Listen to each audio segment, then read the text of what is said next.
Hi, welcome to episode 27 of the GrandLine Grinders podcast.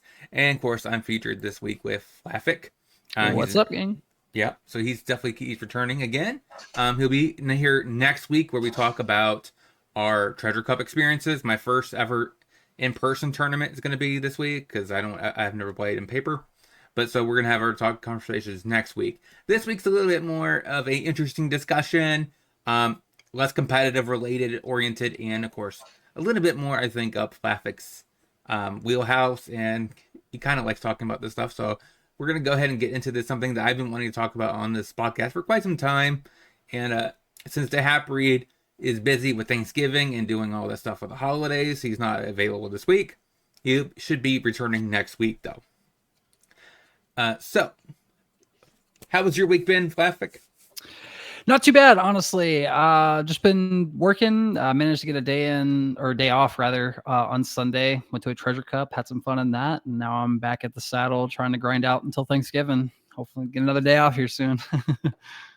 Yeah, so it's exciting stuff. I mean, I imagine. Hopefully, you do get a day off. So we're always gonna cover the power rankings. There's not a lot to talk about here. I'll let Flaffic mention anything he wants to when we get about it. uh yeah, honestly, I was just like, I'm kind of the whole formation of the format as it's gone so far has been like obviously very rigid, right? We've got very, static top threes that we're seeing across the board pretty much consistently. But I feel like across the board, I'm seeing a lot more people share their experience at local events, at the treasure cups that have been running here lately during this season of them, and things like that. And I'm seeing a lot of people on a lot of like non Three Kings based decks. I mean, the treasure cup that I went to, the top two players were both it was a Roger mirror, and like I'm seeing a lot of limbs pop up online. I'm seeing a lot of Rogers being successful, and I know it's all kind of like doom and gloom for a lot of people, but I am seeing a lot of like off meta, grinders popping in there, and doing some work. So that's pretty cool to see that the format is at least being shaken up a teeny little bit, but it's still looking pretty dire out there right now. Yeah, I think it's a little misinterpreted. Like then again, the tournaments don't really showcase these two very often, 4 and 5, but they do seem to be putting up a solid performance with Hmm. a decent amount of games under their belt with Sabo and Roger. But we really haven't seen them at the highest level in the top 16 32s. So it's kind of sad that it's like oversaturated with these three in the big tournaments, and then you may get a sprinkle of Roger. I don't even know if I've even seen a Sabo make a top cut yet. Right. But So I would like to point out the fact that, I mean, just looking at this, Betty has a better win rate than Emu does. That's not saying nothing. You know what I mean? Like, yeah, um, that's because Bella Betty is good into ace, I think on the play and on the draw, and then mhm. it's good into emu if you're going second. I should say, for magic terms that'd be on the draw. I'd go second. Um, but it's bad into it going first, like most decks are. But and against Zoro, you kind of have to just bypass Zoro because you can't really beat it. But it also is Right. pretty. I imagine it's also pretty good into, of course, Roger. So like it has some play on the top in the meta. And I have been noticing, we are seeing a little less Zoro here and there, especially with these larger events that have been going on. We're seeing a lot more meta share being taken up by Emu and Ace specifically. Mm-hmm. And it seems like, I'm not saying Zoro's like dying out by any means, but I do see a shift within this last week or so of people slowly like kind of gravitating more towards the other two and leaving Zoro a little bit, behind. Yeah, the stereotype is, of course, is it's a two deck format with a stepchild. Right. Yeah, so like he's kind of like secondary, kind of pushed to the side. He's just very budget friendly and easy to play. That it's very good for beginners to get Hmm. into the competitive scene. Because Emu, it takes a lot more skill. Ace is very simple, but at the same time, it can be a little harder to master. Plus, it's very expensive. It's definitely like $300. So Yeah, I didn't get to play it at my treasure cup because I'm still missing some cards. It's that expensive. yeah, so like that's the reason why Ace is less beginner friendly, and Zoro's perfect because well, for one, they came out with the learn to play, kind of pushing this leader as is. Um, I do know, like I do hear from DeHapri that he does think something from Zoro should get hit if they're gonna ban. They need to ban all one card from each of these three.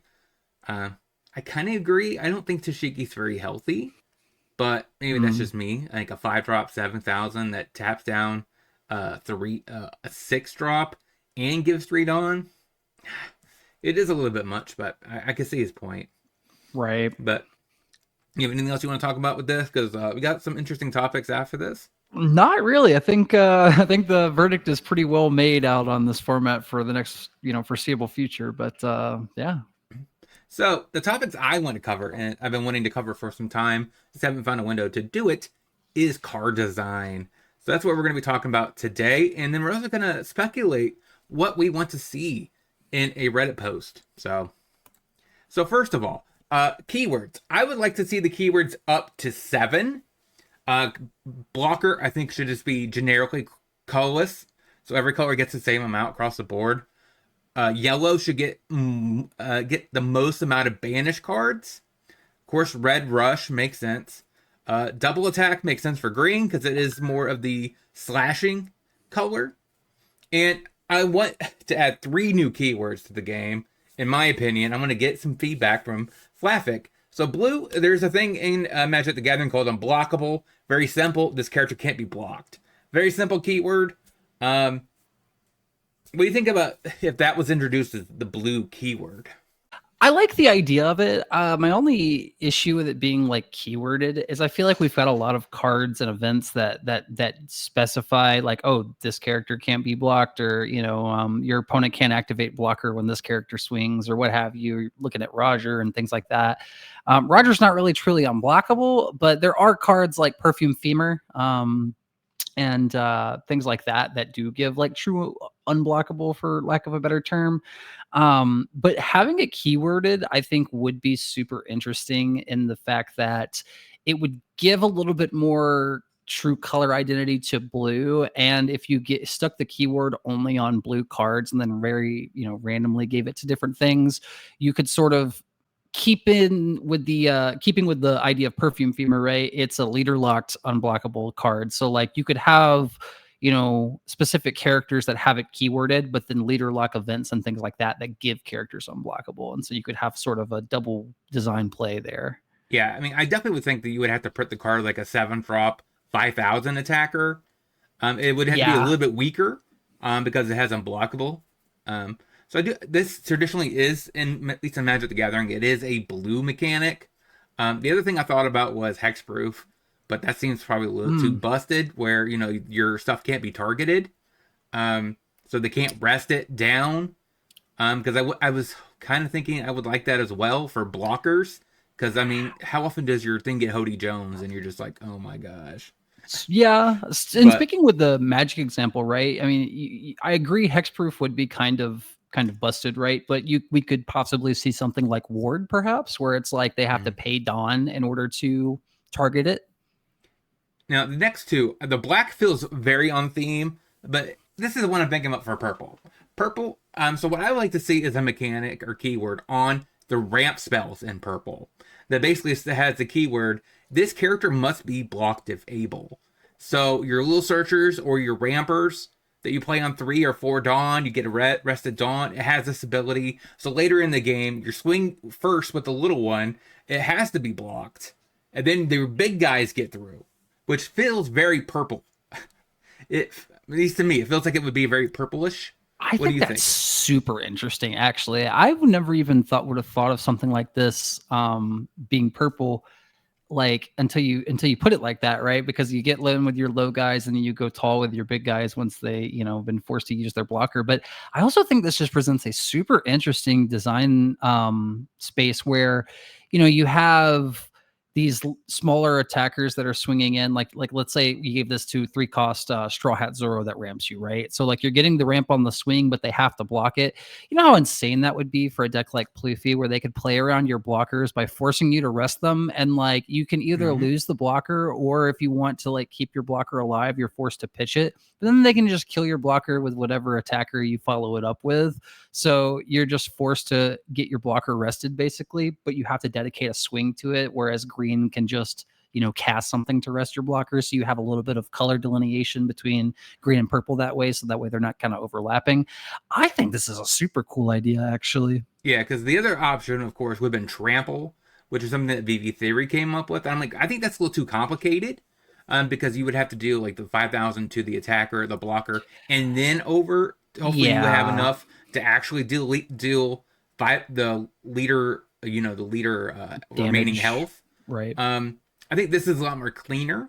So you could put it on your smaller guys, because purple typically taps out for ramp, and then big guy, big guy, big guy. And the worst thing is you just get chump blocked by your big guys. So this would allow the chump blockers to kind of be tapped or rested, and then your big guys come through and do some cleanup work. I feel like it feels like purple. That's kind of why I wanted to give purple a clear identity, because a lot of the time purple is just a mismatch of different stuff just garbled into a color.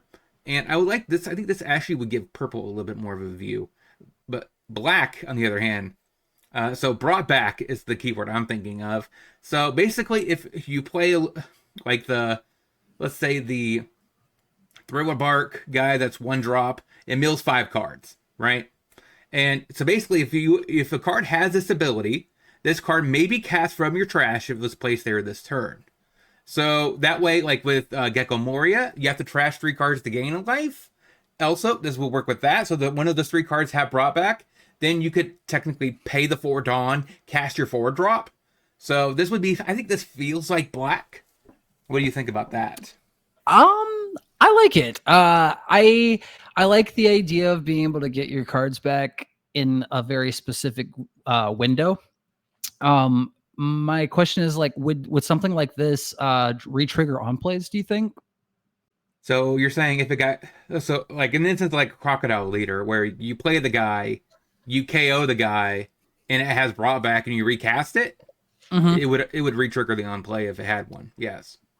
I think that's interesting. I think like it would be cool to see this if like the brought back would be set for a specific cost, sort of like Flashback in Magic, where like the flashback cost is different. Mine is just the cost of the card. Right. I like the idea of it being the cost of the card.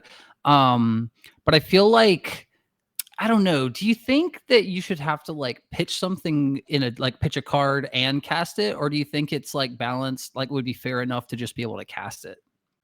I mean, that's an interesting question, because I mean, I haven't really thought that far ahead on how balanced this actually would be. This is the one I think has the most potential of being kind of cracked. Because I mean, in Magic we have a thing called Madness. That's kind of where the original concept came from, where you can, pitch a card and you can cast it for its Madness cost.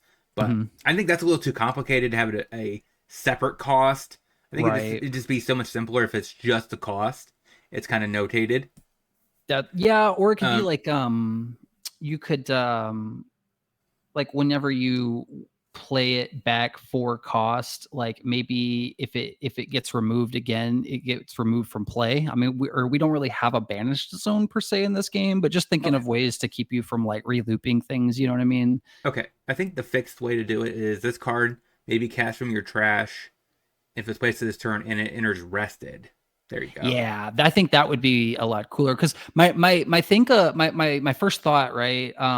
What I was thinking of initially was like, this would be insane with like a green-black leader, which is interesting, right? Because historically, green-black has been like not a very good color combo on leaders that it's been printed on. So like it would be cool to see that like as a boon for that color combination in specific, because you could, if you're paying costs to bring your guys back, you've got your restanding Dawn with green, and you're getting to replay your guys out of your trash. So like you get to really maximize your Dawn that way in a green black deck. I think that is a super, interesting idea.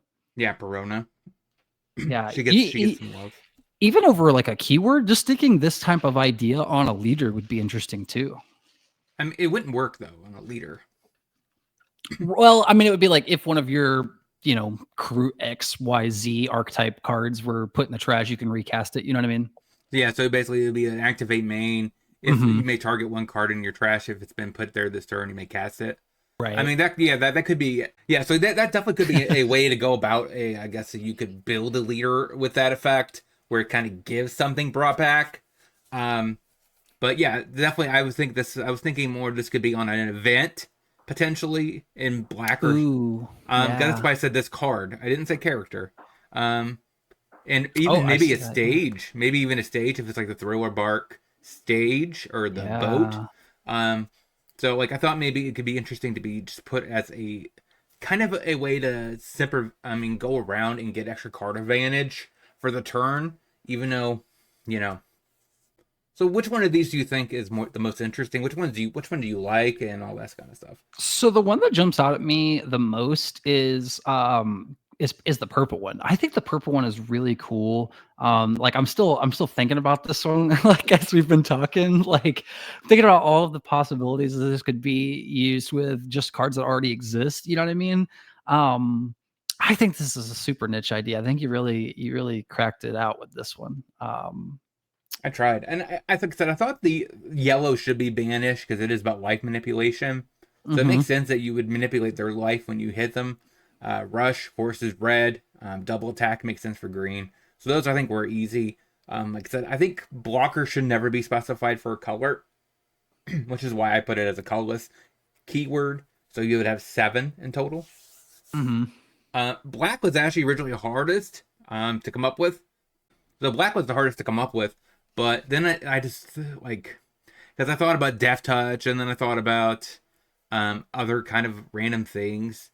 And eventually I just dawned on me like, you know what would make Gecko Moria, the new black yellow one, actually playable? And then I was like, Yeah, madness, that would be a madness. crazy one. So then I was like, you know what, that makes a lot of sense. And then occasionally you might have it on a navy blue card for Right. Kuzan, because Kuzan likes to pitch cards too.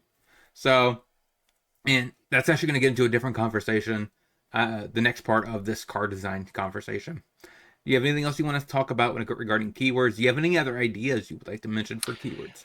So I'm still stuck on blue, right? Because like I like the idea of blue being keyworded for or unblockable being keyworded for blue, but I'm thinking like something that I think would be really interesting to see in One Piece is pardon me for continuing to borrow ideas from Magic. It's just 30 years of keywords. They've got some good ones in there, but I think like a really cool thing would be something like evoke or um something like Flash or like Flash, for those of you who don't play Magic, as a thing that lets you essentially in One Piece, it would be essentially playing a character on your opponent's turn, right? What that would look like, not really sure. Ideally, you could think of playing it on a blocker, right? Or like during the counter window you could play a character with Flash, right? Something like Actually, I that. talked about this at one point in my discussions with the hack Yeah. read.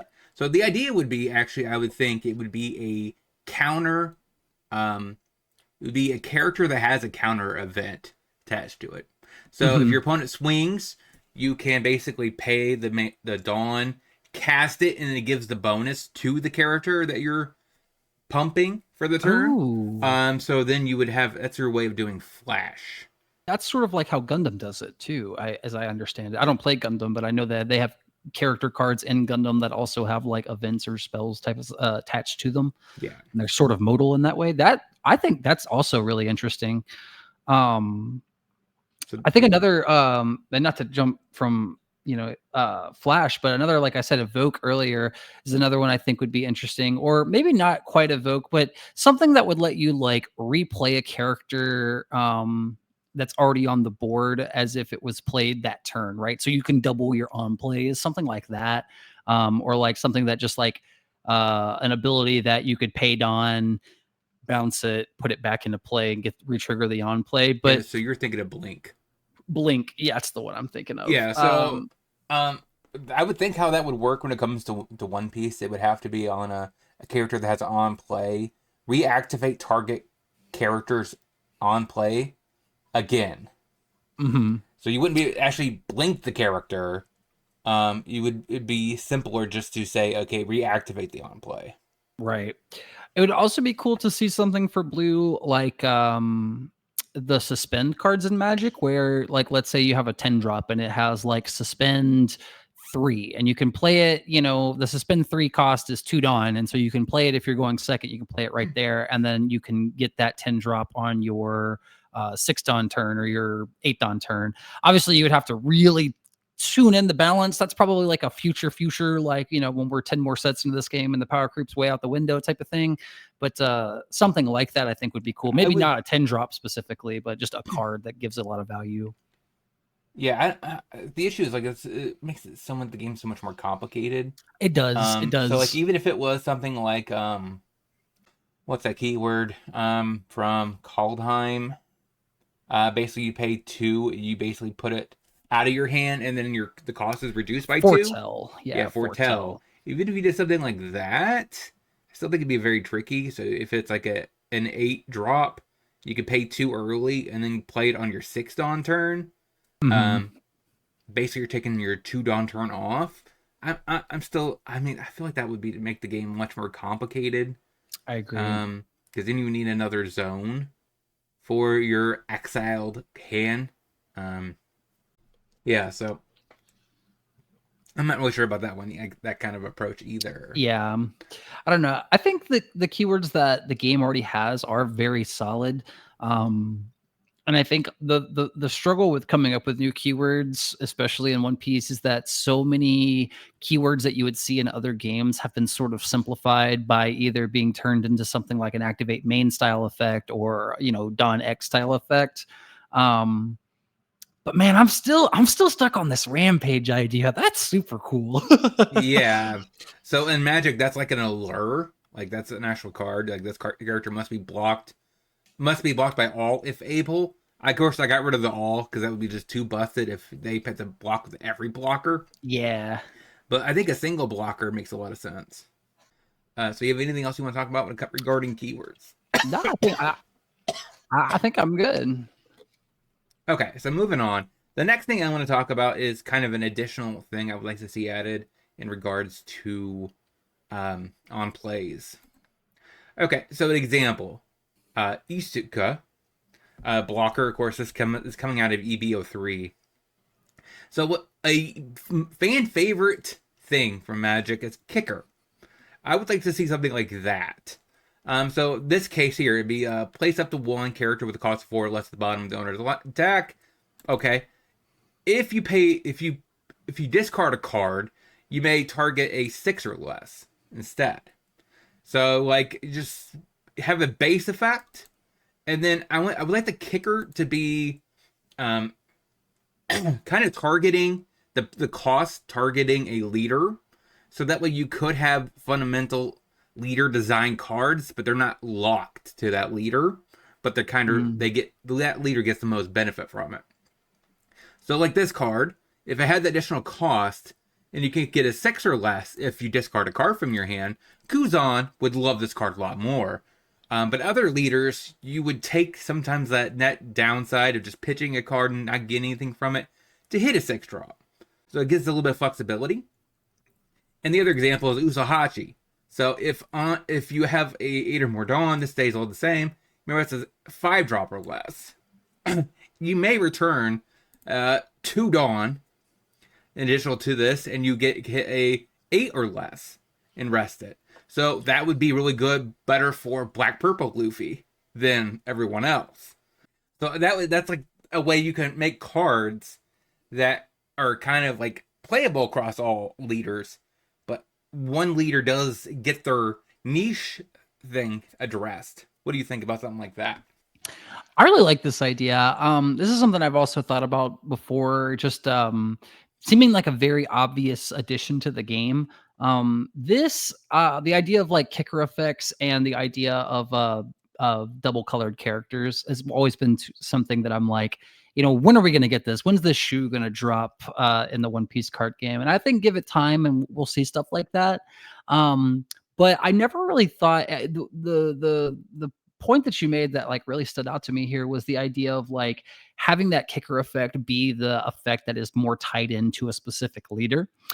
Because like it's been a complaint for a long time with the Bandai design team of having a very tunnel vision type of focus when it comes to designing cards, where every card in the set is either shitty or it's a good card, but it's a good card specifically hyper focused on whatever is the leader that is in that set, right? So you saw it a lot with 12 where like all the cards are focused on Rayleigh, or they were focused specifically on Zoro. You can only play Tashigi and Zoro. There's only one green Zoro. You know, it's very narrow, right? Same thing with Emu. You know, there's only one five elders like leader to play. It's you know, there's only one Emu, so on and so forth. So like having the kicker solves two things because it would allow you to get more length out of your cards and give more choices for the players who are playing them. And like you said, it would also sort of like dial in and distill some of that design issue where you can make that card be broader, but then have the kicker effect be hyper focused on that leader that's in that new set that you're trying to sell, right? So I Yeah. think this is a killer idea. Yeah, so like even in like some cases where the card is set it instead of the bottom of the deck, there's a lot of them that say basically bounce target character for or less. You could have the kicker just make it where it bottom decks it instead. Oh yeah, dude. So There's so much cool stuff you could do with kicker. I do think this is a good way to go about it, and most leaders have, like I said, built-in things that they look for. So I do think that's a good way to go about it. I'm trying to think. It's like black. Like you could even specialize it for the color as well. I mean, because like the kicker for yellow is most likely going to be reveal 2 of your life to your opponent as the kicker cost. Then of course you have purple that you can just return to Dawn to get an additional value, or etc. Right? Black you could do mill or trash. Blue. Hmm. So you're thinking like a generic kicker for each color, right? So that way You you could, know what yeah. the kicker. I like that idea too. You know, like I know in Magic the kicker is like wildly varies from card to card, but I actually like that idea of like, you know, this is a blue card. I know if it has kicker, the kicker is going to be to pitch a card. You know, I really like that idea.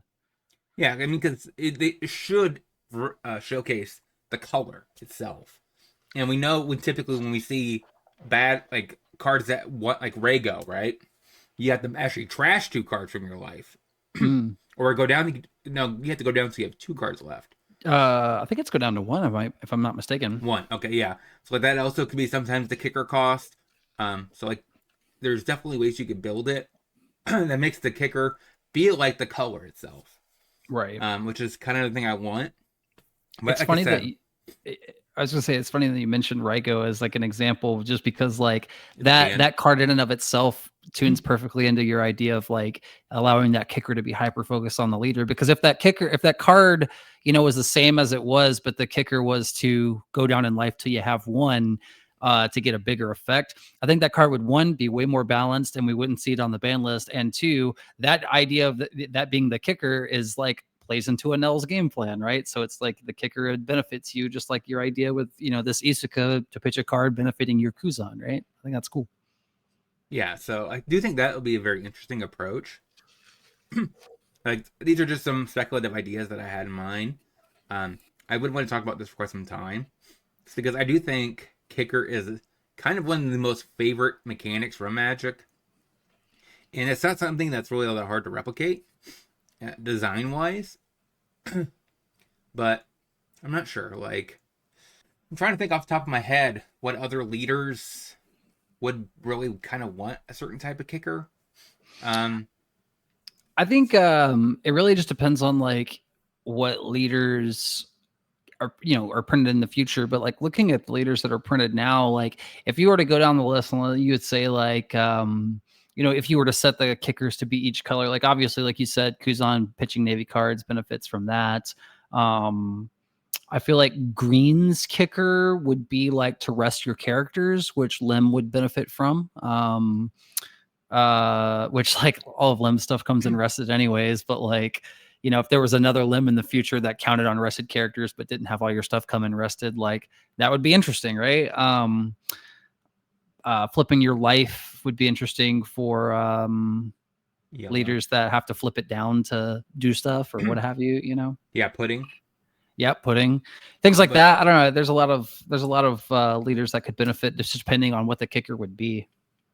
But it's ironic because technically, pudding doesn't want your stuff face up because then you don't get to ramp. That's right. That's right. Yeah, We'd have to go the other way around. But Katakuri would benefit from it. Right. So that'd be very interesting. The 6-drop Katakuri. But yeah, so like I can't think of typically what's red's downside. I feel like reds would be that's a tough one. Yeah. Taking a life. I mean, is it just because I think like usually like when I think of like a red card that has an effect like that, like I think of like Sanji that takes a life, right? Like yes, he does. I think red could take a life, yellow could flip your life, blue makes you pitch a card, black makes you KO one of your own characters. I can see that. Purple kind of already has a built-in kicker with just the Dawn minus, but yeah, but I don't know. Basically, though, what I'm saying is that they should have Add more cards. Dawn. Should have more cards that just have a generic effect that doesn't need minus Dawn. Mm-hmm. And then have a bonus effect on top of that you could do. Even if it was like -2 Dawn, draw a card here, right? Yeah. Something very simple. You could have like one effect that was like super duper mid too, or like one that's like an activate main, but another one that's an on play. But the on play is a kicker and the activate main is something you have to play later, you know, obviously. Something like that. But yeah, this is just an idea I thought of. I do think it would be very good, and I think it would make a lot of people would be accepting to it and like it. I think it would definitely give the game a lot of legs going into the future too, because just having that much of a design shift, like anytime you introduce a new mechanic, like people are going to pay attention. And I think we're getting to that point in One Piece where we're probably going to get a new mechanic within the next year or so, just because it's been a while since we've had anything new. I think actually that's not true. I think the newest thing we got literally just came out, and that's a 7K leader. So maybe it will be a while before we see a new mechanic, but I still think, you know, we're probably due for one here in the future. When you mean mechanic, or do you mean keyword? Both, just in general. Like we could see new keywords, we could see a new mechanic. I mean, I guess a new keyword technically is a new mechanic, right? Yeah. It's just a universal mechanic. Right. I think like, yeah, a new universal mechanic and not something that's just like, oh, this is a new power that's never been printed on a leader before. Yeah, I think we're definitely overdue for that though. I don't really know what that looks like, whether that's a keyword or whether that's like, you know, character cards being dual colored, or the introduction of like maybe like a new character or a new card type, you know, something like that. But I definitely think we're super overdue for something. All right. So the last section of this, we're going to have a little bit more of a deeper conversation about. So on Reddit, they basically said they confirmed 31 to 36 are going to be the next July's taking existing leaders and giving them a starter deck. Yep. So I'm going to open up to the floor. The one that I think should be done, and there's one I think that most likely will be done. And for the blue one, I think Kuzan should be done. Because Kuzan is so close to being a valuable deck. It's a few cards off. And the leader's ability is very good. So I think now that Nami's banned, which actually that also could be an argument why they could make promo Nami the blue one. Because all of her East blue stuff actually rotates. Yeah, I could totally see that. So those are two candidates I think in blue might make the most sense. But in my heart, I kind of like Kuzan, because I think Kuzan, if given the right tools, could actually be a viable deck and competitive and very cheap. And the one I think is most likely going to be done is Grape Luffy. Because every single time they've printed a Luffy leader in one of these. Because they had the purple Luffy, then they had the black-purple Luffy. And Grape Luffy, until this point, has been a very valuable leader competitive. It's always been around. Now it's kind of gone. So now it kind of needs that one little bit of piece potentially to make it playable again. So I wouldn't be surprised if they did that for the purple or the green slot. Of course, everyone in the chat is screaming, "I want Nico Robin," which also could be a purple or yellow leader. But what do you think? Do we know that these are going to be monocolored, or do we have any idea on the colors? Or are they going to be colored? I mean, because last time we had 4 mono and then 2 multi. Gotcha. So I definitely agree with you. I think Kuzan will be the blue one. Kuzan seems to be, like, as far as leaders that have been printed since the last round, he seems to be like the one that makes the most sense, right? And it's also been a while since we've had any like really solid new blue navy support that outside of the set that Kuzan was printed in, right? So, which, I mean, wasn't that long ago, it was just a set ago, but by the time these come out, we'll be another set and a half ahead of this. So I think Kuzan's definitely going to be one. When you said grape Luffy, my mind went straight to the new Luffy, the red green one. But we are getting the red green Ace and Luffy starter coming out here soon. So that probably sticks that one out of the running, right? Yeah. So yeah, I think grape Luffy probably is a solid one. Yeah, because last time they picked, I think, 2 competitive ones, right? They picked Shanks. And of course, Bonnie was very competitive, and so was T. Yes. So they typically try to pick some fan favorites like Yamato, which I think would be great. Nico Robin in this case, because that's everyone loves Nico Robin. She's just as loved as Nami when it comes to One Piece. Right. But I do think Grape Luffy makes the most sense for competitive leaders. Because he really only got support in the EB02 set. Yeah, it was very hyper focused on him, and that was it. And that was it. He hasn't got anything since. His deck has kind of been stagnated for quite some time, and I think he needs something to bring him up to Emu's, Ace's, OP14's power level. They need a Sanji pudding that's base 7 cost so that they can't be popped by Emu's event. Or not event, Emu's characters. Yeah, 6 or less, yeah. That I think is what really like stuck it. They gave it the stage to help adjust the cost, but then they were like, just make it cover base cost. It's whatever. But no, I think those are good choices. I think Robin is interesting. Only thing that keeps me from like seeing Robin as being like a potential one is that Robin has gotten a lot of support. Like Robin just got that new Robin from the Heroine set. And then there's obviously just always a lot of purple Straw Hat support being printed. But it would be cool to see her just from a fan favorite perspective. But I'm going to go with a long shot. I think Caesar Clown would be an interesting leader to see in one of these because as it stands right now, we don't really have any looks at going back to Punk Hazard for a while. The next set is 7 Warlords focused. The set after that is supposedly Sky Island focused. And then the set after that just got announced not too long ago, and we're going back to Marineford. So I think giving Caesar that little boost and printing some more Punk Hazard cards would be super cool. I think this is a good opportunity to give some more Punk Hazard cards that could be played for that leader. And then another leader that I think would be cool just from like the newer time, and one that I think we could probably expect is Rayleigh. I think Rayleigh we could probably expect to be the red one, just because he's another one of those leaders that was competitive and very good for like a set, and then we just suddenly don't really see much of him anymore, and it kind of felt like there was maybe 1 or 2 pieces missing from his kit whenever he was first initially revealed.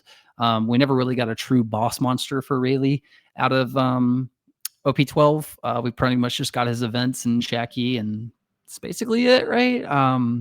So it'd be interesting to see him get printed into it. But then I think Piss Kid is another one. The mono yellow kid. I think we can totally see him just because I don't know. I feel like they always want to give a supernova. They always try to give some supernova support. It seems like whenever they do rounds of these like structure decks and stuff. And I don't know. We obviously not going to do Bonnie for third time. So I think Kid would be an interesting one to see. Or Green Yellow Law. I think Green Yellow Law would be another cool one if they were going to do another Green Yellow one like they did with Yamato. Yeah, so like for me, I was like thinking about it. So for Red, my first thoughts were Smoker, Ooh, yeah. because he's typically was somebody that everyone kind of liked to see. And of course, they also always love pushing Kobe. So Kobe, I thought could have been a possibility. I don't know if he'd be the black or if he would be the red. Um, and then of course, also thought Rayleigh. Those were my red outliers that I thought were the most likely candidates. But for me, I typically wanted leaders from OP 10 to 12 in that little 2 year window, because I feel like they were right before the power creep and they kind of needed something to get them over the power creep. But that's just me. No, The other yeah, I possibility agree. I thought would be they literally just print all of the 7 warlords, or at least 6 of the 7 warlords, because I mean, blue being Jinbei probably makes sense also, because Jinbei does not get a lot of merfolk. So we'll He see. didn't. Yeah. Maybe it's warranted that they just print Law, Red Law, Jinbei. The green one is what, Mihawk, and they just kind of print all the and kind of leave Boa. Maybe Boa stays, something like that. Hear But me out. Blue, purple, Luffy. No, I'm kidding. He came out OP11. yeah, but That would honestly, green, purple, Luffy makes a lot of sense. But like knowing Bandai, I wouldn't be surprised if they made blue, purple. The only thing that I could see them not doing that is because he's a 3 life leader, and that's kind of weird for a starter deck. But well, blue uh, purple Luffy, I don't think needs the help. no, he totally doesn't need one. But I think Just, even back then, like neither did like Dofi. yeah, because like blue purple Luffy, I feel like once it gets a new A drop Roger, it's gonna be absolutely good. Anyways, it doesn't need it. Hmm. So, for me, like I said, I feel like Grape Luffy makes the most sense. For purple and Robin second, just because, like I said, Luffy, they always seem to print a Luffy. So for some reason, they always have a Luffy in these. So I feel like Grape Luffy makes the most sense out of the remaining ones. Yeah. Because you already did Red 21 Luffy, which I guess when technically that was. But Green Red Luffy makes no sense because right before that they have the Ace and Luffy leader, which is Green Red. So you can't really do that one. So the only other Luffys are like the old black ones, which you wouldn't do because they were starter decks. Right. So like, I feel like it has to be Grape. Another leader from that 10 through 12 era that I think would be interesting to see, especially for purple, would be Katakuri. Yeah, I The thought about that one. purple Katakuri, I think he would be cool. Just because I don't know, he got a lot of support in his set. I think he's got most of the pieces that he really needs, but obviously he doesn't have the pieces that he really needs to kind of push him over, the line to where he needs to be to kind of compete with the big dogs. So giving him that little extra boost would be cool, just because I don't know, I feel like Katakuri is a character that a lot of people like. I love Katakuri. So like seeing him more at the table wouldn't be a shame. Yeah, definitely. I mean, it'd be kind of like the oil Luffy, same scenario, right? So they printed this thing, and the only thing it needed was the second 4 copies of Zoro, and they printed Nico Robin with the 2K counter, and it Mm-hmm. kind of filled that void. What Katakuri needs is another 3 drop like Pudding, that if you have a Dawn go away, you get a Dawn back. So if they had that, the additional they have where they have 8 copies, Katakuri could really actually push its way through. Yeah. Um, and the cards are relatively cheap for that leader. I did think about that as the thing, but then if that was the case, like I said, then that would mean I still think Grape would have to be the green one. Yeah. Um, but because maybe I'm wrong. Maybe Grape is not in this list. But I can see Kid. Kid was OP 10. Um, and the Mm. yellow one was Rosazante, which I don't really know if they would print a Rosazante leader because it would need a lot of support. Yeah, it would need a lot, a lot. It would need like a searcher in the early game and a bunch of other stuff. And they don't typically print that many searchers in these starter decks. Right. Um, we haven't talked about black, right? The only leader that, is really like black in that 2-year slot really would be like Koala or Kobe. I agree Yeah. with you. I think that Kobe seems to be the one that like makes the most sense. Like they like to push Kobe. But it would be interesting to see Koala. I'm not really sure what type of support Koala gets because I feel like they gave Koala so much Yeah. in the set, and the fact that it's not performing even with all the stuff that it was given is kind of wonky because like leader ability is very interesting. It's just I don't know. It's such a meta dependent leader that I don't think you can ever really give it like no matter how much support you give it, it's a leader that really depends on what everybody else is playing. And if people aren't cheating characters into play a lot, if it's not like Dofi meta and OP7, like it's it's whatever, right? Like it's just kind of a leader that kind of sits there and lets you draw a card if your opponent has some stuff, but I don't know. I was just thinking of like what kind of black leader would fill that gap within that time slot. Hear me out. They want to sell out of these, right? All six are straw hats. You have your red one, you have Chopper. Bam. Nailed it. Your green one, you have Great Blue Feet. Nailed it. Your blue one, you have Usopp. Boom. Usopp, Or yeah. or Blue Nami, right? Your black one could be Usopp. So like you could technically fill out your yellow one's Robin and your purple one. There's probably some other purple one you can name. You could technically almost fill out all six of these With with straw nothing but hats. straw hats, different characters. Yeah. Cause see, you've got green for Jinbei. You have Jinbei, and the purple is grape. There you go. You filled it. Bam, we did it. We did it. We did it. We have a straw hat themed starter deck, six of them. Ooh, you know what I just thought of, and I can't believe I didn't think of this. I'm sitting here looking at the leaders printed 10 through 12. This one seems like a no-brainer, and I can't believe neither of us have mentioned it, especially since it's getting support in the literal set that just came out. Sugar is a total slam dunk for this, right? I mean, how does Sugar not get printed in these starter decks? Just because like it's such an opportunity to add more stuff for the Dofi that's already out and give Sugar a new art, new printing, and some new stuff. You know what I mean? Okay, so that does push some things here. Okay, so if we did red is sugar and black was Usopp, then you could print a bunch of Dressrosa cards, which I'm assuming Frankie is going to be green black. Just DeRosa. I'm assuming that's going to be the outcome.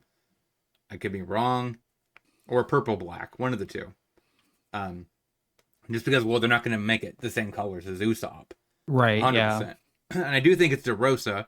I can't remember which set it was, but there was a stage, a brand new Dressrosa stage they revealed. And everyone thought this was kind of random. Like, why? They haven't really printed. We know we're going back to Dressrosa in OP 15. Mhm. So I figured that actually is Frankie, even though sadly I wish that would be Brooke. But Brooke really wasn't that big in that story arc. Sadly, because I really want Frankie to be the Frankie family leader, and have all his homies be his main star cast, Yeah. and get the young Frankie. But I do think that would make a lot of sense if they did Usopp and um the one you did the other thing you mentioned. I just talked to Sugar. yeah, Doflamingo support. Oh yeah, the flamingo support. Yeah, because you can't really do Jinbei support because Jinbei support would require Jinbei being the leader because there's no other blue fishmen. Yeah. So yeah, that could be an option. Like I said, I hope they don't. I mean, I think if they did the warlord leaders as these, people wouldn't really complain because a lot of people are hyped about that set. Because most of the leaders are sweet looking. Yeah, the set's super cool. So like if they did Doflamingo here and they did Law, they did Buggy, I mean Jinbei, and they did Mihawk and Crocodile and take your pick if you want Boa or the who's the yellow one? Oh, Gecko Moria. Moria, yeah. Yeah. Here's something that's interesting. This is a thought I just had, right? For these starter decks, right? Rotation's coming up. These should be out by the time that we get rotation. Yes, I believe so. Yeah, after it's July. Yeah, these will be post rotation. I think it would be very interesting to see these starter decks reprint leaders pre-rotation, right? Like pick 6 leaders that are allowed to exist, you know, in the new meta, right? Reprint them as starter decks, give them some new support, and let them run with the kiddos, right? I think that would be super interesting because there are so many leaders in this game, and we don't really have any like solid idea or understanding of like what an eternal format will look like. As I understand it, Bandai said like, hey, like we are gonna have something like that. Correct me if I'm wrong. Yeah, I'm they're gonna have remembering Eternal. right. But we really don't know what that looks like or anything like that. So it would be interesting to see, especially because I'm right now I'm scrolling through 14, just looking at the scans really quick, and like we're getting random support for leaders that haven't been relevant in forever. Like I love Green Kuro. I'm a Green Kuro enjoyer ever since me and my friend have been having this bet going on forever that I've never been able to win. And like Kuro is great. I enjoy playing Kuro. Why are we getting Green Kuro cards printed in OP 14? In the big year 2025. Like, why are we getting a new Captain Kuro that's a 7 drop when the leader is going to rotate, here soon? And it's not just like, oh, it's a 7 drop Kuro that does something. No, he says if your leader is Kuro, of which we only have one. So that sort of tells me that maybe we will see something like that. Or maybe we will see retrains of leaders that have been printed previously that had support but need something new. So like maybe we'll get a new green Kuro in this. We'll get a reprint of Blue Nami. We'll get a new red Newgate, so on and so forth. I think that could also be a pretty, likely outcome just based on sort of the random card choices that we're seeing in some of these newer sets. Yeah, so I would think Newgate would be in the OP 16, right? I would assume Whitebeard would be in that set. Yeah, Um, totally. so if they did something like that, they would have to print the cards in a way that technically they are not exactly the card they pay homage to the old one. Right, like a Because retrain. you couldn't just reprint those leaders. Most of the leaders aren't even playable in today's metric. The closest one that I've tested that I would say is close is Kaido. Like Kaido, yeah, Purple Kaido actually did some work. Actually, maybe I just totally missed that. What if it's King? What if the Ooh, leader here's King would be interesting too. King definitely could because have a bone tossed to him. doesn't a lot of his support rotate? Like a lot of his support is block 1. Yeah, I believe So so. he's kind of stuck in a weird position. And there's not that many kingdom pirates. True. So Yeah, especially not in his colors. Yeah, I wonder if that's something that would have to be ciphered out because you didn't really get them. I don't see him getting any support in the foreseeable future, since they weren't really a part of any of the up to OP16 storyline. They weren't involved, so. And Yeah. we know for certain that these are all pre-existing leaders. Like that's confirmed. No, I mean, weirdly enough, I think wasn't the last or two the first round of these wasn't Uda printed a second time, if I'm not mistaken. Yes, it was Uda's second printing. Yeah, she was in a starter deck and then she got reprinted as a starter deck. Yeah, that's weird, but that is yeah. weird. What starter deck leaders do you think would even be possible to see like that? I mean, the last starter deck leader that we had was Newgate and Ace, and it's fine. It's a locals deck, but like I don't think they would give that one a retrain or more support just because we're getting a new we're like going to get a new Marine Ford one here soon anyway, and we're getting a new Ace leader with Ace and Luffy on top of the Ace leader that we already got. So that would be weird to do that one, but I don't know what came before. Oh, the ST21 Luffy, and that one already got a starter deck retrain, right? No, Yeah, it was in the trainer. That's right. Yep, it was in the Learn to play deck. Mm-hmm.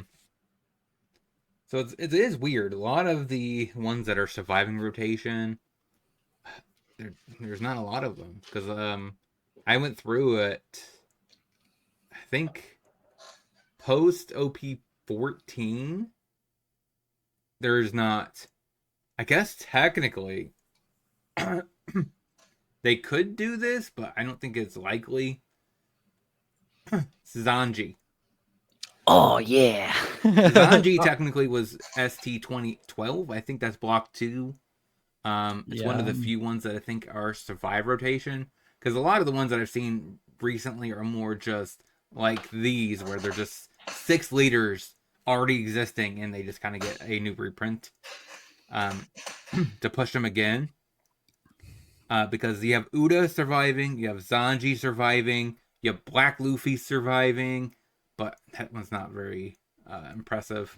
Mm-hmm. And then you move up, and then I think ST 21 is the next one because like the 6 of them in the 20s, I mean the teens, are the 6 reprints: the Purple Luffy, New Gate, Uda, and the Yellow Katakuri, and there was 2 others. Yeah. Yeah, so like so far, at least with this July thing, so far they have printed only reprints leaders, but I just thought this would be a very interesting speculation, and I think No, yeah, I think it's definitely something to get hype about, especially just because I don't know. I think a lot of people are really down on the game right now just because of the way the meta is. But like high key, I think we're getting ready for like a really, really fun time with this game in the next like year or so, just because like it's already looking up. Like it's already looking up. People are very, very high on OP 14. Like people are looking at it very fondly. Um, Over 13, right? The verdict is out still on whether or not, the meta is shaken up too much, but people are actually engaging with and having a lot of fun with the new leaders. And I think with the rapid success that One Piece has gotten over the last couple of years and the sort of like train that it's been riding, I think like by the time we get to 15 and 16, when we're going back to Sky Island, we're going back to Dressrosa, we're going back to Marineford, where we're going to be revisiting a lot of characters and leaders that people enjoy. And I don't know. I think like it's fun to speculate with these types of things because like, we can look back on this a year from now, right? Or 6 months from now and be like, oh, hey, we were totally wrong or we were so right. And like, I don't know, they've never really disappointed me with their choice for starter deck leaders. The last couple of rounds of like 6 starter decks at a time, I think have been interesting choices for leaders all across the board. So I don't know. I'm excited. yeah, I definitely am too. Like I said, I wanted to open it up to the floor. I thought it would be. I seen that this was posted a few days ago on Reddit, and I was like, you know what, this would be an interesting conversation to have on a podcast, talking about what we think are the best candidates. I still think, of course, Kuzan, of course, is the best candidate for blue. Yep. Even though I think Usopp makes some sense, but that's really the only one. Except then again, I called it way long ago that East. I mean the promo Nami would be a very good candidate. And it would be necessary, I think, because a lot of her support does rotate, Yes. and she's kind of stuck. And this would be a very good product for her because then you would actually what the end product of her deck looks like because you controlled it. Um, well, giving her some love for the fans there. Yeah. I definitely think that she's an interesting choice. She's a good choice, I think. But also I kind of get the vibe that Bandai maybe kind of wants to sort of forget about Nami and sort of push her or that specific Nami and sort of push her back, a little bit and keep her as like maybe like an eternal format only kind of leader, just because like, I don't know, her ban felt very surreptitious. It was kind of like, I don't know, it, it seemed more like we're banning this because it's a problem child we don't want to deal with, and less so like we're banning this because it's dominating the meta. And I would be surprised and super overjoyed to see it printed as a starter deck because I'm one of the few people that like I don't mind Nami, right? Like even when Nami was out in a thing, like when I first started playing the game in OP07, Nami was like, riding high still, and like Yeah, it sucks to lose to it, but I feel like Nami's one of those leaders where you can grind a million games against it, and by like, that 57th game, you're like, I get it, and you're gonna understand how to play solitaire from then on. And like, I don't know, whenever I lose to Nami after playing so many games, I'm like, oh, this is my fault, right? And I never feel bad, right? It's a learning experience, but I feel like a lot of people don't feel that way. I feel like a lot of people lose to Nami like they lose to Enel, like they lose to Teach, in a way where it's like, oh, this is bullshit and blah blah blah. So like I could see Bandai's like reluctance to bring her back in such a prominent way as to put her in a structure deck. But I'm right there with you in thinking that like if they are going to keep her around, she absolutely has to have something that's not just this new card out of the heroine set that she got with the ice cream girl. It's like the only new card that she got recently. That actually reminds me, one card design thing we did not talk about that I eventually was going to talk about was every color having their own alt win condition. I did not actually talk about that. We talking about Nami brought it up, and yeah, that is something I want to talk about maybe at a future podcast, because like I know yellow is like a very easy one. If you have 6 or 6, 7 or more life, you win the game. Very simple. It feels like yellow. Totally. I do think they need to change blues to being just mill, not being self mill. I think that's kind of where the problem is. I totally want to see that. I want to see a leader in the future be the opposite of Nami, like to be a leader that is aggressively focused at milling your opponent out. Yeah, I think that would be a better way of going about it. But let's go ahead and finish this up by going through our first choice, second choice for every color. I think agreeably, the first number 1 choice for red is probably going to be Rayleigh. Second one for me would be a toss up. I would really want Smoker as a second one. What do you think?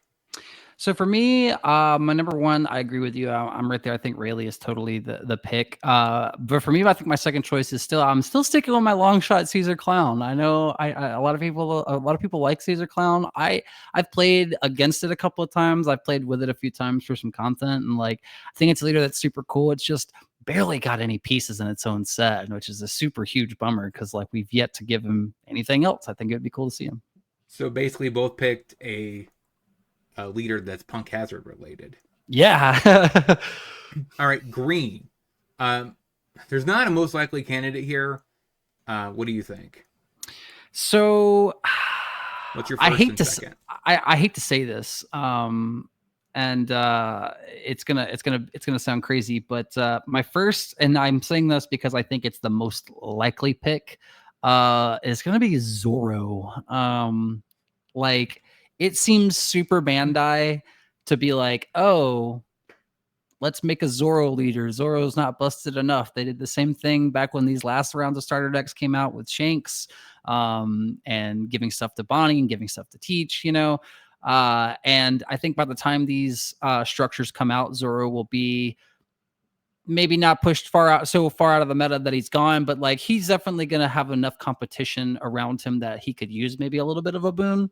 So I think he's probably my number 1 most likely pick. But my second pick that I think I would love to see is just mono green Jinbei. I feel like they barely gave him anything either. Yeah, I mean, but he did get a lot of washover from previous Fishman support. So this is very tricky since I'm not a green oriented player. I, for the life of me, can't even think of what the Smoker technically the green leader from OP10. I don't even know. They could do Carrot. Carrot's a possibility. That would be an interesting They have choice. gotten a lot more Mink support recently. That could be a possibility as one candidate. It's probably my spicy pick. People will like that one.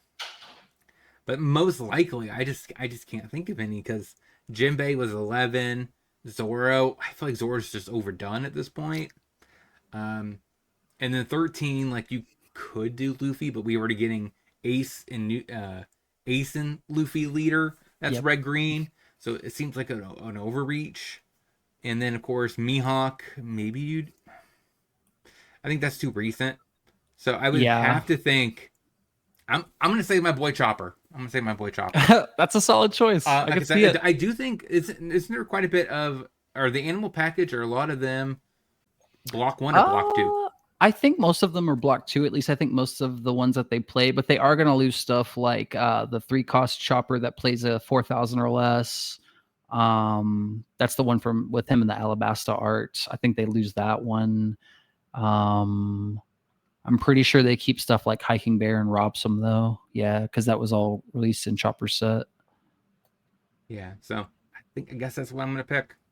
Even I guess Chopper is also kind of more red. Same with Smoker. So Mm-hmm. it's so tricky.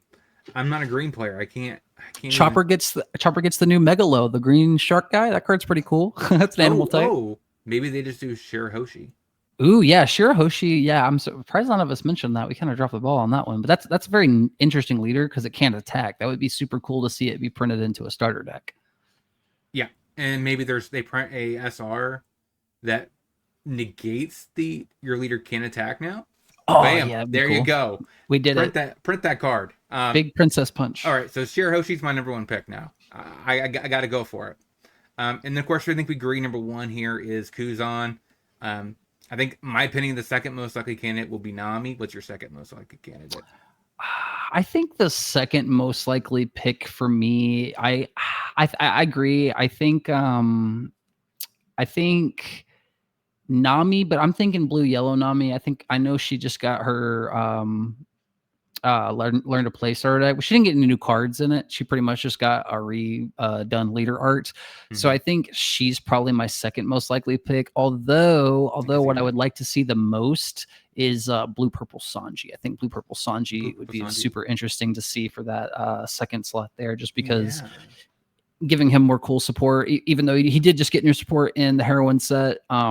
Again, like this is going to be next summer by the time these things are released. So he's my second pick. I could see that actually. Yeah, he's someone I overlooked. He's a very cool leader in general. So yeah, I could see that being a pretty solid pick. So for purple, my number one pick would since I have a soft spot for Katakuri, I feel like that's gonna be my honorable mention. That's my pet deck choice, and I think the most likely candidate is gonna be Great Luffy. What is your choice? I think my number one pick is Katakuri. I think he just seems like a no brainer. He's a 5 life monocolor purple leader with an easy effect and support that can splash into other leaders as well. Seems like a pretty good catch all for a starter deck leader. But my second choice is going to be Sugar. Sugar. Yeah.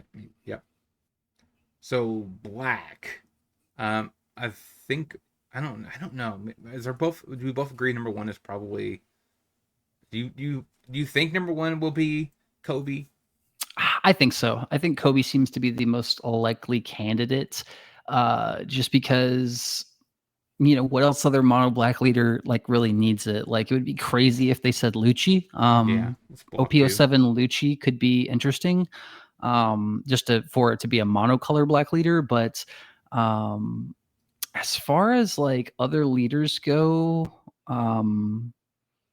nothing really jumps out at me in my head, right? Well, yeah, because ST10 was Usopp, right? That was the black one. Yes, blue and black. Then ST11, OP11 was OP11. The black leader was Kobe. It was Kobe. Yes, Kobe. Yep, it was Kobe. Then the 12 one would have been Koala, yeah. Has to be Koala. Yep. And then we got Sabo and Emu in 13. Yeah, those won't be targeted. So I feel like it would have to be. It's not likely going to be Koala because Koala got Sabo support and Koala support, plus is getting a bunch of other Rev Army support. So that's unlikely. Kobe, I think, is most likely. Another black one that I think could possibly be likely, just because he's getting support in this new set, and it's two ways to kind of play into it. Would be a mono black Gecko Moria. He's block 2. And there's enough new Thriller Bark support coming out, giving him some like hyper focused mono black support could be interesting. But with a black yellow Moria being already introduced and like more focus being put on it, and it's sharing a color with the other Moria that already exists, I don't think it's super likely. So what's your second pick? My second pick probably has to be Usopp. If my first pick is Kobe, I'm gonna say um my second pick is gonna be Rob Lucci. Ram Lucci. I mean, it does Rob need Lucci. support and how it can combat Emu, but I just don't know if they would give much love to a set that's 2 years far It's true. back. It is very far back. I think like obviously the other pick would be Usopp. But for both leaders, I'm not really sure what you give them to kind of send them over the edge. I feel like Usopp gives you a lot more design space to work with than Lucci, because Lucci is such a narrow ability that doesn't really focus on anything but cost, whereas you know Yeah, Usopp targets this whole archetype. and it would have to be There's a CP base Yeah, deck, it would be a CP based deck, or and the possibly like a Navy slash CP. But I don't know. I think it would be interesting to see what they gave to Lucci, just so that way. The reason why I say Lucci is because we've been so anti-removal effect lately with the design space, and I think giving such a heavy removal focused leader a boon against all of that would be interesting to see. Like giving him cards that like maybe a stage that lets you negate the effect of characters that can't be KO'd or something like that. Like something would be interesting to kind of see, to kind of give him that extra boost to sort of bring removal back a little bit. yeah. I mean, and the reason why I think Usopp has the highest opportunity because I do think Frankie is going to be black and either purple or green.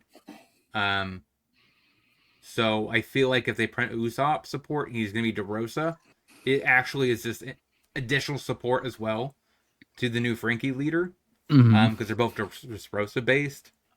So that's kind of why I think it might have a slight edge because they do kind of want to push and they like pushing straw hats. They know they sell Yeah, that's and true. um this in Usopp is kind of just bad.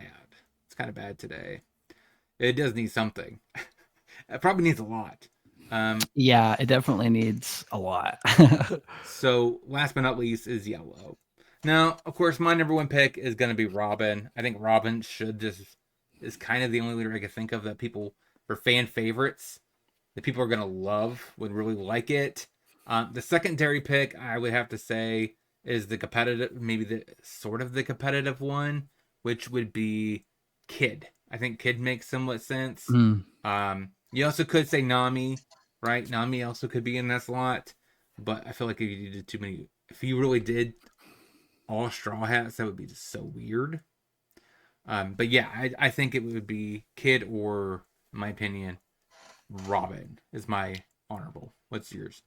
I'm right there with you. I think Kid is probably my first pick. I think he seems to be like the one that is best fit for our starter deck outside of being a dual color. Because one thing I think is interesting and worth mentioning is that like a lot of these leaders in this like 2 year span that we've been trying to like stick with are dual colored leaders.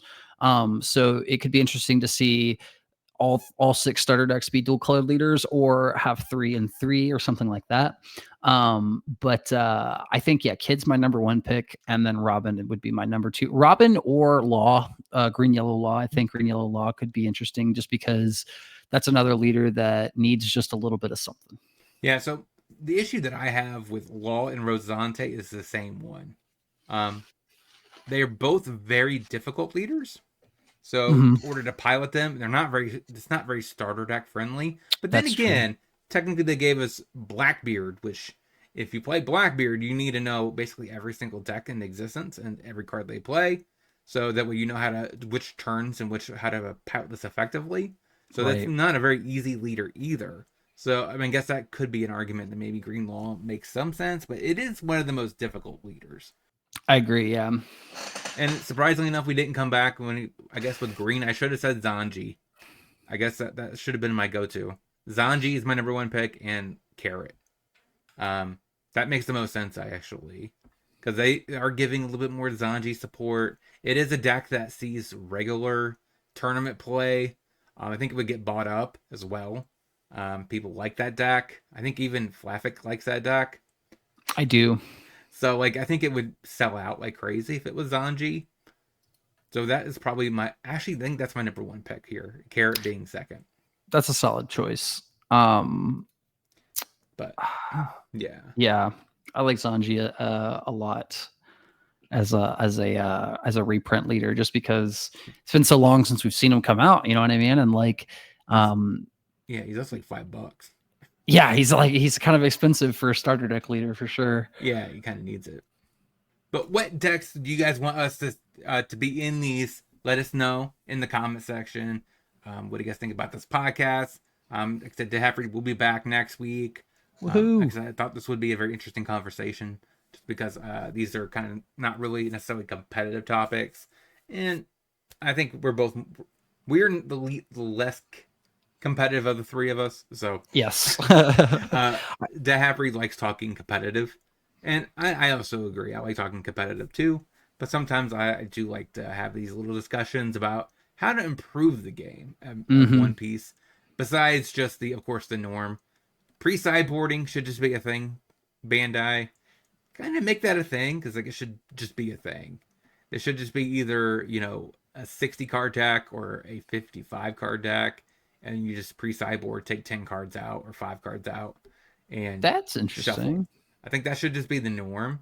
Like Flesh and Blood does it. Like that's a great way of doing best of one. I want to stay best of one because it's great for the people playing your tournaments, because they get a lot more space in between each round to kind of detox themselves. So it does make a lot of sense. I don't really want to be best of three, because that would be. Yeah, I don't know. It's something I go back and forth on a lot in One Piece. I personally prefer best of three environments in most card games. Although I think One Piece could really benefit of having a best of three, but I think, like you said, if we had a pre sideboard, it would kind of like eliminate the need for a best of three, because like One Piece games are pretty, I don't want to say long, because they're definitely not long compared to most games, but they can run long, and especially with certain decks and in certain metas, just like any other card game. But I feel like with the way that One Piece's design is, having a pre sideboard to help you, prevent your auto loss matchups and stuff like that, would make losing one round feel a lot less painful, I guess. You know what I mean? Because sometimes you just play against a deck, in a regional, where it's like, oh, this is the one thing that I wasn't prepared for, or this is the one thing that I totally could have prepared for, but nobody's playing this deck, so why would I prepare for this? And you lose to something totally randomly meta because your deck can't do anything against it. That kind of thing, which, like, sucks to suck sometimes, but also I think with this volatile and is like just swingy, I guess, for lack of a better term, some of the cards in this game are, I think, like, some of that feels bad, needs to be mitigated. Yeah, I mean, my other thing is, so in my opinion, since playing multiple TCGs, um, Yu-Gi-Oh, I played it for quite a bit of time. The variance is not necessarily a huge thing in that game. Magic has I feel like it has the highest variance of anything I've ever played. People argue with me that it's not. It's not more variance than any other TCG. I think it's a little bit more than even Pokemon, which I think also is the best of one. Um, Pokemon's a best of three. it is best of three competitive. It It was just, best of one for a very long time. but so I do think like games that have high variance should have best of three, Mm. because getting land screwed and losing and that's it would be a horrible experience for anybody. Yeah. Or getting flooded and losing and like, okay, well, I guess I lost because of it's a best of one. I got flooded. They didn't. Yeah. Okay, that's a horrible feeling. But One Piece doesn't really have that issue. I feel like variance is less of a problem in this card game than the ones I'm used to, just because Mhm. you always get the same amount of dawn every turn. So there's no resource deficit for anybody. So like it goes on static curve, and you're always drawing a card. So like you're always kind of at parity with your opponent. Yes. So I feel like the variance is not really an issue. It's how good are you at the game showcases itself most in this card game. And That's speaking as a veteran Pokemon player, I promise you guys, I promise you, you do not want to deal with the headaches of moving to a best of 3 environment, especially in One Piece and especially in a world where we have webcam events as a main method of playing this game competitively. That's like one of the primary vehicles of getting tournaments in outside of like going to large events, which can be few and far between depending on your area. So like a lot of people who are grinders, like that half breed, like, you know, they're playing online webcam events, and I promise you guys, you do not want to deal with the troubles of best of 3, because when Pokemon switched to a best of 3 format, so many people weren't prepared for it, and so many people tried to play the system and still do for many years since then. And it's a lot. I think it would really cripple this game's like competitive success and put a lot of people off. So I think sticking with the best of 1 is probably better for the health of the game's community. Yeah, and like I said, I did think pre-sideboarding is the best way to go because for one, it would give up a huge leg up on any decks that may have just lopsided matchups, like Teach here. Like technically, it's very tricky deck building because you're like now you have to tech build for Emu first and Mm-hmm. everything else second, so you could bridge that matchup so you have a positive win rate because you already beat Ace, you need to beat Emu, you need to beat 2 of the trifecta to be a relevant deck, and so to me, that makes a lot of sense. Or you should have, at least have 50-50 into one, which I think Blackbeard you could get up to 50-50, which is where they're targeting right now. So I do think like it'd be nice for Blackbeard or even like other leagues like that, like where they could have removal and have cards for grinding matchups, and they could sideboard out the ones that are relevant. Um, and it would give every leader kind of pushed. But Mike, if you did best of 3, I feel like you would have to ban yellow as a color. Right. Except for Calgara, right? That one exists, but for the most part, yellow He's the decks goat. they just kind of take a long time. Yeah. So does Bonnie and green decks. Some green decks take so much time to finish a game that it would just ruin the color. So Right. I do think that's a nombo, right? You can't go best of 3. I think pre-sideboarding is a good way of making every leader have the tools. It would even allow cards that don't see no play now see play, like Roger Stage. Like, what's the point of Oh playing that, yeah. right? It would be a decent be a sideboard card. So if you face it like a black deck that has a lot of removal, you just kind of bring in your 2 copies of the stage. It would give a lot more, you know, tools. I mean, it would make I think the game better and make every card see more play. I But agree. you have anything else you want to talk about before we get into closings? No, not really. I think we really covered the gambit today, especially when it comes to the card design space. This is a subject I could talk about for hours. Um, but you know, yeah, I don't really have anything else to add. You mentioned Calgara, and my monkey brain straight to my my favorite yellow leader. Oh my god, he would be cool to see in one of these starter decks, but I think it's a long shot, especially since we're going back to Sky Island. So I finally got your brain off of the rampage. Yes. All right, cool. At some point, like I said, I'll come back. We'll talk about one last design thing I should have talked about. Probably could have fed it in if I actually managed the timer better, which is the alternative win cons. So I do think Right. every color should have one. Um, 'cause I don't think it'd be that difficult to implement them. Hmm. Red already has it, right? Because it has Roger. the Roger type effects. Blue has it because it has the Nami effects. Like I said, yellow would be very easy because it's just you get like there's Feldar Sovereign in Magic where you have a certain amount of life, you win the game. Hmm. Same kind of thing there.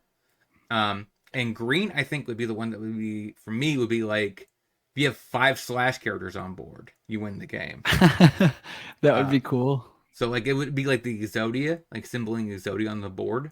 Yeah. And then you have purple, which actually I don't remember what I thought of when it came to purple. Hmm. And oh, black. Black I wanted basically it didn't deal any damage or combat damage. It only dealt damage based if you discard. Okay. Make your opponent discard. Yeah. Meager That's him. cool. Because I do want something like that's different, not just always attacking. Oh yeah. So like if you could, every time you make your opponent discard a card, they take a life.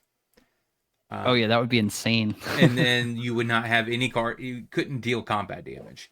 So Right. basically, I guess the leader could deal damage to the opponent, and they discard a card, which I guess would be kind of flavorful. Um, so like, but I can't remember what I had for purple. I had something else for purple. Because I was talking with BB Theory about it, and It's like if you add more than 5 Dawn in a turn, you win the game. you could do that. That would Something like be that. Like if you that ramp would X be amount of times in one turn. that would be Black Maria would be sold out. Yeah, we have to ban her. She'd be like the epitome of it, right? You just Dawn minus until Black Maria activate win. Yeah.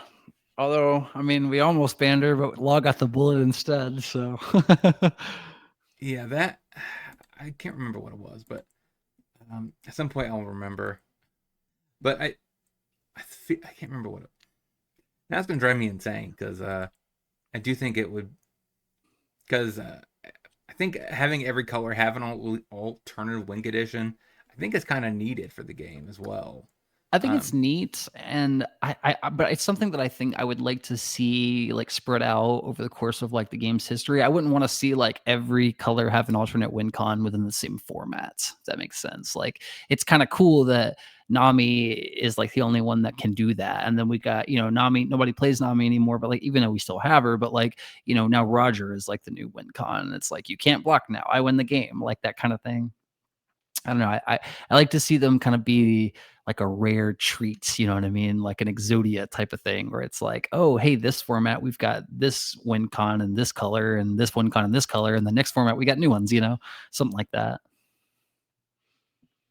Yeah, I definitely think. I mean, and I think it's also very tricky to do purple. Purple doesn't really have a color identity for the most That's true part. too. Yeah. Except being a ramp color, and I can't remember what other main common forms of alt wins there is. Like I know, like this one's Exodia. It's what I was basing it off of. It's all slash characters. This one, like I said, has already been pre-decided. I would like this to be switched to actual mill, not self mill, and Right. then. But there's not really much that you could say is just purple. So it would have to be something kind of generic. But I think that's going to be the end for today. Let's go ahead and get into closing. So, Oh, good. so go ahead and shout your stuff out and all that Yeah. stuff. Right on. Yeah. So I've got a few things coming up here within this next week. We're going to be talking about my experience at the Treasure Cup. I'm going to make a video about that. Gonna have I'm gonna try my hand at a little at a funny little video this week. I'm not really the most meta inclined person, so I try to do what I know, which is comedy and fiction writing. So we're gonna play with some little comedy skits here soon on the channel. We also started a new series recently called Leader Labs, where we're doing this exact type of thing we're doing right here today, where we're looking at leaders that have yet to be printed yet and talking about like what they could possibly do, what they might look like, and coming up with some cool and nifty little designs for them on a One Piece card designing website I found. So yeah, if you want to check that out, it's up on the channel right now if you want to go take a look at it. But other than that, that's pretty much all we got going on here lately. Yeah, and of course for me, like I've been still going through playing every leader. I think I'm now at OP 11, no 10. So I actually will be testing out Caesar Clown this week. Let's go. So we'll see how that pans out for me. I gotta imagine it's gonna be a bad time. I'm kidding. But overall, yeah, I'm gonna be going through OP10 this week, OP11 next week. I also was kind of getting ready for my treasure cups. I got 3 this week, so we'll see how that pans out. Good luck. Yeah, so I guess the time this airs, it'll be today is my first treasure cup. So if you're interested in talking with me about it, the link in the description for the Discord should be there, and of course, both of our names should be in the subscribe button. So go ahead and click it. Subscribe to our YouTube channels and this channel. That way you get access to every single podcast when it drops. And don't forget to like, comment, and subscribe. And I'll talk to you guys next time. See you.